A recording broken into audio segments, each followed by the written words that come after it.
La voz de los protagonistas. Contacto telefónico.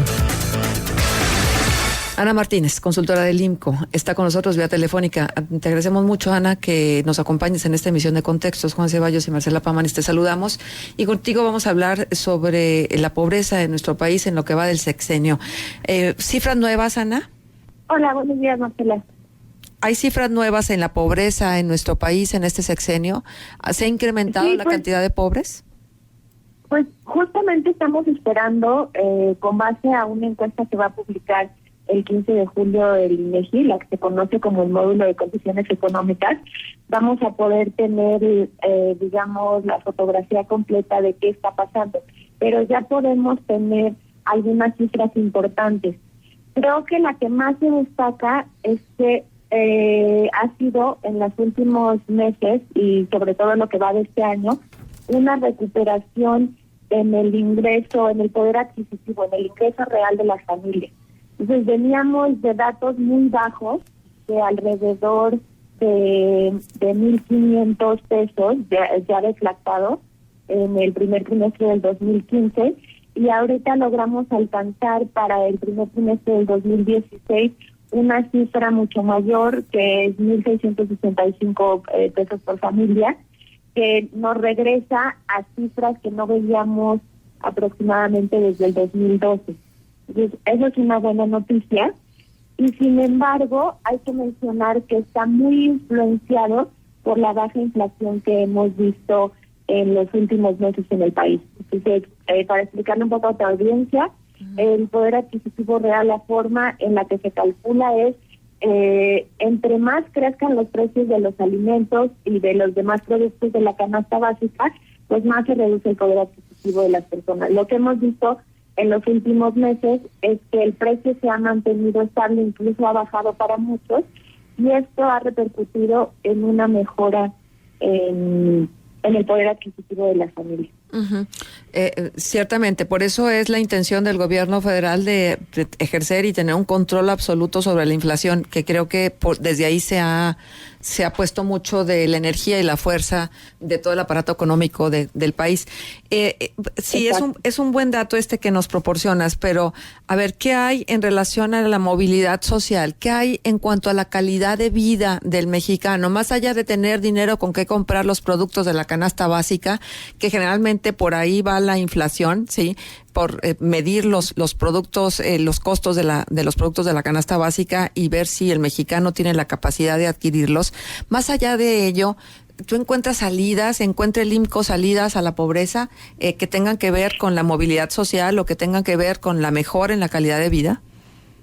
De hecho, eso es algo muy interesante, y déjame regresar tantito a lo que nos dice esta cifra y luego te hablo un poco más de las que más inciden en la movilidad social, que son el acceso a la salud, educación, etcétera. Pero déjame regresar un poco a esta idea del poder adquisitivo de las personas y cómo esto afecta el bienestar.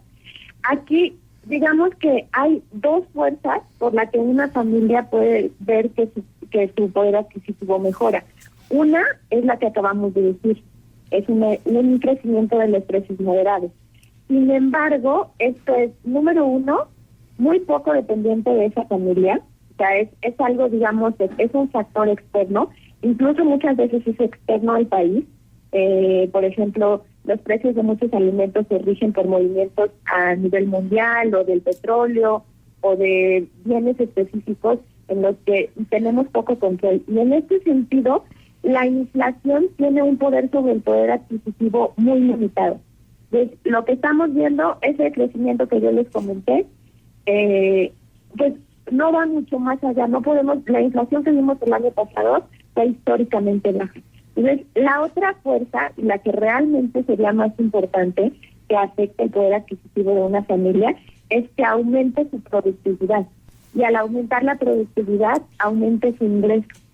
Y esta es la fuerza que realmente repercutiría en el crecimiento económico del país. Las cifras de pobreza no pueden irse alejadas de cómo está creciendo el país en general. Entonces, si hemos estado siguiendo los datos del crecimiento, pues el país no ha estado creciendo a las cifras que debería. Y en este sentido, esta otra fuerza que podría llevar el poder adquisitivo de las familias, hacia un mayor bienestar, pues está muy limitada. Ujú. Y eso nos limita tanto el crecimiento del país como la movilidad social en las familias. Claro. Entonces, eso creo que es un punto muy importante porque nos habla de hasta dónde se van a agotar esas cifras. O sea, todavía con este 1.665 que reportó el Coneval para el primer trimestre del 2016, estamos muy por debajo de lo que teníamos en el 2005. En el 2005, por ejemplo, por ahí del cuarto trimestre del 2005, estábamos hablando de un poder adquisitivo de alrededor de 2,000 pesos, a 400, casi 400 pesos más que ahora. Uh-huh. Entonces, creo que ese es un punto importante. Tenemos que cuidar muy bien entender muy bien de dónde vienen estas mejoras en el ingreso de la familia. Porque lo que realmente queremos ver como país sí es controlar la inflación, eso es un éxito definitivamente, pero lo más importante es aumentar la productividad. Y algo que tú mencionabas que es muy importante es cómo va ligado el concepto de movilidad social al concepto de abolir la pobreza o de la lucha contra la pobreza. Y en ese sentido, no sé si tu audiencia lo sepa o lo han venido siguiendo, pero el Coneval lleva ya varios años reportando lo que se llaman las carencias sociales. Entonces, lo que busca esta idea es tener una medición multidimensional de la pobreza, y no solo irse al ingreso, sino también agregar cosas como el acceso a la educación, a los servicios de salud, a seguridad social, a la calidad de vivienda, servicios básicos en la vivienda y acceso a la alimentación. Uh-huh. Y aquí es donde en realidad lo que logramos hacer al medir esta evolución de carencias es muchas veces calificar los programas sociales, porque los programas sociales, sobre todo del combate a la pobreza, van muy dirigidos a mejorar este acceso. Entonces, algo que llama mucho la atención y que de hecho ha dicho Gonzalo Hernández Licón, el director de Coneval, es sí estamos viendo que las carencias se reducen, por ejemplo, en acceso a la educación y acceso a la salud. Hemos tenido mejoras muy significativas desde que se empezó a medir de esta forma la pobreza. Y sin embargo, aquí de nuevo hay algo que no te dejan ver los números, que es esa calidad de la educación. Ya alcanzamos cobertura casi total y eso es importante para la movilidad social, pero cuando estamos hablando de que la educación en Oaxaca es muy diferente a la educación en Nuevo León o en el centro del país, pues estamos generando obstáculos a la movilidad social en los estados más rezagados. Y además, volviendo a lo que decíamos antes, estamos generando obstáculos al aumento de la productividad de las personas. Uh-huh. Y ahí creo que es donde están, digamos, las letras finas y donde todavía hay mucho por hacer. Sí, Ana, te escucho con mucha atención porque luego me salta la idea de que con todas estas protestas de los maestros en Oaxaca, en Guerrero, en Chiapas, las diferencias entre la CENTE y el gobierno federal, se habla mucho de que el gran tema es la inconformidad por la reforma educativa. ¿Y dónde está colocado en la agenda de discusiones el tema de la calidad en la alimentación de la población para que esas cualidades, y lo voy a entrecomillar, de la reforma educativa realmente puedan expresarse? Porque dentro de la información que ustedes tienen en la página del IMCO hay una que me llamó mucho la atención que dice que durante los últimos años un grupo de especialistas en neurociencias han investigado la relación entre la pobreza y el desarrollo del cerebro, y una de las investigaciones es la de Marta Fara de la Universidad de Pensilvania y muestran que proveer educación de calidad a los niños es una condición necesaria para el desarrollo de competencias y conocimientos, pero esta estrategia no elimina algunas de las principales barreras para el desarrollo cognitivo de los niños. Y entonces, pues vamos otra vez a la calidad de la alimentación de los niños, de lo que tanto se ha hablado también en otro momento, pero que tampoco es considerado, ¿no? Y leía junto con esto la situación que estamos viviendo como país, que estamos importando el 50% del maíz que necesita este país. Y precisamente el maíz es la base de la alimentación de muchas de estas poblaciones, y entonces, bueno, de pronto las cifras no cuadran, porque por un lado hablamos de que sí hay una capacidad económica de adquisición, sobre todo, que a lo mejor puede ser mensurable positivamente, pero por otro lado están todos estos factores que nos dicen la pobreza sigue siendo latente y un gran problema en nuestro país. Y es muy interesante que apuntes a este tipo de estudios, como el estudio de la Universidad de Pensilvania que mencionabas, porque digamos, en la ciencia económica ha habido un debate ya varios años sobre qué causa la pobreza en los países. Y, digamos, si hay como un gen o una predisposición de ciertas culturas o de ciertas sociedades a mantener niveles altos de pobreza. Entonces, esto ha cambiado a través del último siglo muchas veces. Y lo que tenemos hoy es que lo que se ha encontrado es que la pobreza en la niñez tiene efectos de largo plazo muy importantes. Y no solo en cuanto a las oportunidades, que es lo primero que nos salta a la mente, digamos, justamente lo que tú mencionabas como movilidad social. Es un niño que nace en un entorno pobre, que tiene acceso a escuelas con baja calidad o que tiene una mala alimentación. Por un lado esperaríamos que las oportunidades sean distintas a uno que nace en un entorno distinto, con una educación de mayor calidad, etcétera. Pues además, ahora con esta unión que se está haciendo cada vez más entre la economía y la psicología y el estudio del comportamiento, se ha visto que esos años, digamos, condicionan la construcción de nuestros procesos mentales de toma de decisión y afectan no solo las oportunidades visibles o externas al individuo, sino también, digamos, que lo programan a ciertos comportamientos que obstaculizan la movilidad social. Entonces, definitivamente, y creo que eso es algo que estamos haciendo bien en el país, el Coneval es una de las instituciones de las que nos debemos de sentir más orgullosos los mexicanos, es la forma en la que medimos la pobreza. Estamos muy lejos de pensar solo que pobreza es cuánto ingreso tiene una familia. Y eso es muy importante porque eso es justo hacia donde han ido los avances de la ciencia en esta materia, a entender que la pobreza es un fenómeno multidimensional. Uh-huh. Sí. Entonces creo que esto es algo importante y que, como tú dices, o sea, todo lo que estamos viendo, tanto los problemas en la educación como los problemas, no solo en el acceso a la alimentación, pero también los recortes en el presupuesto a programas como el Seguro Popular, la dificultad para tener acceso a servicios de salud de muchos sectores de la población, de muchas regiones en el país, tienen un impacto en la pobreza. Entonces, sí nos falta, yo creo, y esa es una visión en la que debe de trabajar desde las políticas públicas el gobierno, tener una visión mucho más integral del combate a la pobreza. Alejarnos de los programas de asistencia social, que si bien, por ejemplo, Oportunidades Progresa han mostrado esta reducción en las carencias que vemos es gracias a programas como Oportunidades y Progresa, pero a entender que si bien ya entendimos que para medirla es un fenómeno multidimensional, tenemos que entender que tiene que haber una coordinación y que no es solo, por ejemplo, materia del secretario de Desarrollo Social combatir la pobreza, sino que tiene que estar muy ligado al secretario de Salud, al secretario de Educación, etcétera. Entonces creo que lo que mencionas es algo muy importante y que debe de estar en la agenda de la lucha contra la pobreza. Exacto. Esta revisión integral que no se limite solamente a resolver las necesidades fundamentales, porque si no, ¿de qué manera pueden ir escalando en la pirámide, inclusive de necesidades personales, ¿no? De autorrealización, de conocimiento, de saber más, de tener más capacidades, etcétera. ¿Te parece a ti entonces, Ana, que los programas sociales que se han venido implementando son insuficientes,